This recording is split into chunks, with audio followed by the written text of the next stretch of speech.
Hey everybody, it's been a really long time since I've been on my platform, but I want to hop on tonight because I have a real life example of something called a tolerance interval. So one of the videos that I'm hoping to get into later will talk about odds ratios and confidence intervals, but basically a confidence interval allows us to, with some degree of accuracy, tell an interval that a true parameter is going to fall into. So if we take a sample of 100 people from the population and get their mean heights, we could then get a confidence interval of where the true mean height would lie. And this is because depending on exactly which 100 people we took, even if it's random, the number that we calculate as the mean might be slightly different. And so the confidence interval lets us say the true mean of the actual population, not just the sample, lies between X number and X number.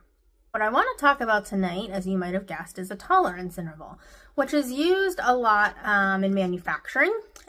This tolerance interval that I'm talking about is one example of a different type of interval. So if we were to take, say there's a manufacturer making, in this case, candles for your menorah, they want them to be a certain width.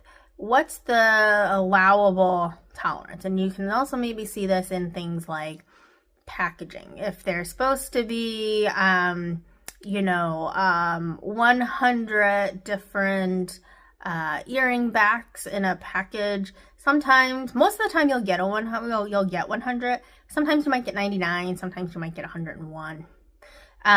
So in this case, it's the menorah candles.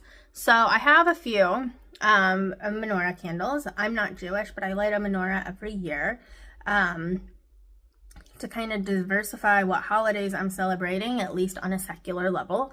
And I've noticed that with this particular menorah candle brand, some are way skinnier than others. Some you put in the menorah and they just kind of flop around, wiggle around.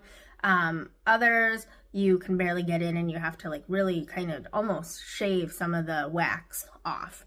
And so their tolerance interval, I'm guessing, is pretty wide. And so this is just one example of a tolerance interval. I hope you'll follow along to see other real life examples and talk about different statistical and epidemiological issues.